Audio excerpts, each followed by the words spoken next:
On a map, the island looks almost like a mistake. A dark speck in a vast blue ocean, ringed by cliffs, smoke-colored rock, and waters so deep they seem to swallow the horizon. No highways, no bright ports, no cities glowing through the night. Just a remote volcanic island, where the ground itself remembers fire. And on this island, there are still people who live with that fire. They are not firefighters in the modern sense. They do not wear helmets and carry hoses into burning buildings. They are the last firekeepers, families and elders who preserve an ancient way of living with volcanic land, a way built on memory, ritual, and respect. They know which slopes are safe after rain, which cracks breathe warm air before an eruption, which stones must never be disturbed, and which stories must be told before the next generation forgets why the island survives at all. Their world is small, but their responsibility is enormous.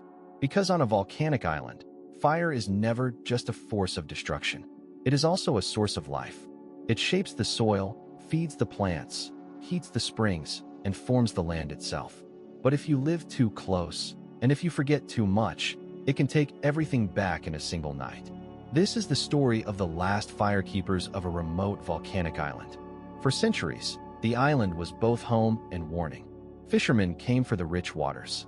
Farmers carved terraces into ash-dark earth. Children grew up knowing that the mountain was not just a mountain, but a sleeping giant with moods that could change without notice. Around its slopes, people built a culture around vigilance. Not fear exactly, but attention. Every family had a role. Some watched the sea, some watched the sky, some watched the mountain. When the earth trembled, the oldest people were the first to speak. Not because they were the loudest, but because they had seen enough. They could tell the difference between ordinary restless shaking and the kind that meant trouble. They read the island the way others read a book. A thin line of steam from a crack in the basalt might mean nothing, or it might mean heat was rising below the surface. A change in the smell of the wind could signal sulfur before a vent opened. Birds leaving a certain valley in sudden silence could mean the ground was moving in ways that frightened even animals. These signs were not superstition to the firekeepers. They were survival.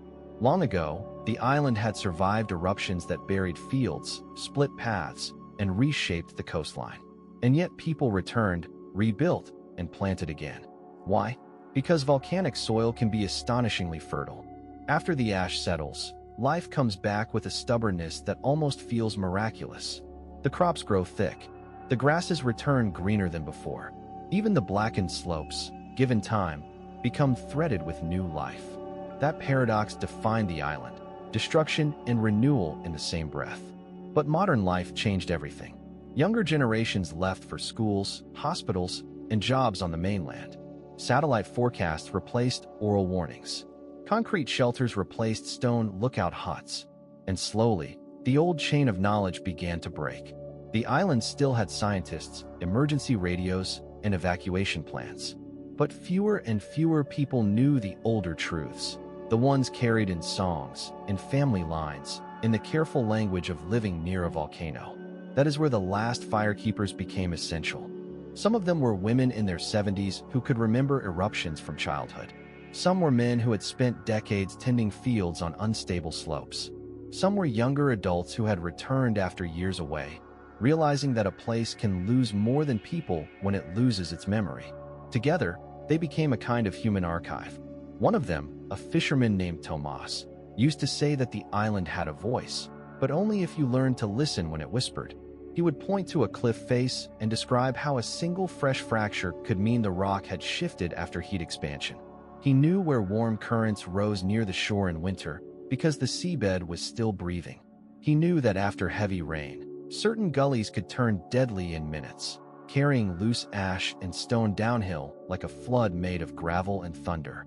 Another keeper, an elder named Mara, taught children how to prepare the emergency bundles every household kept near the door: dried food, water, masks, flashlights, documents wrapped in plastic, a blanket, and a small cloth charm sewn with the island's old symbol for protection. The charm did not stop lava. It was never meant to. It reminded the children that they were part of a lineage of preparation, not helplessness. That may sound symbolic, but symbols matter when you live on the edge of catastrophe. They hold communities together when the ground does not. The Firekeepers also carried stories, and stories were their greatest tool.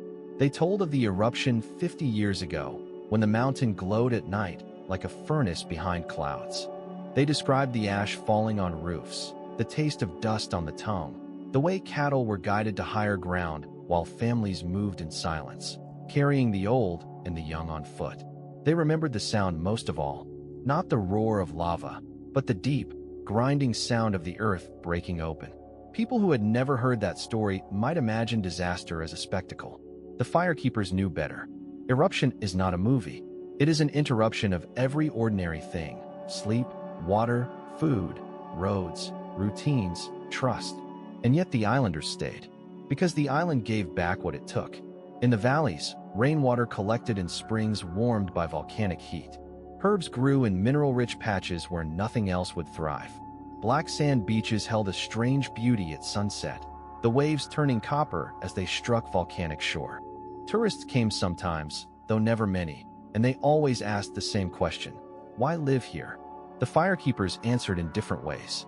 Some said, because this is where our ancestors are buried. Some said, because this is where our work is. And some simply smiled and said, because it is home. That answer carries more truth than it sounds. Home is not always comfort. Sometimes home is the place that demands the most from you. The place that asks you to remember names, routes, warnings, and losses. The place where every generation inherits both a house and a duty. In recent years, the island's volcano has become more closely monitored by scientists. Sensors track tremors. Drones map the heat. Emergency planners study evacuation patterns. These tools save lives, and the Firekeepers respect them. But they also know something machines cannot fully measure. A community that has forgotten how to live with danger becomes more fragile than the land beneath it. So the Firekeepers teach.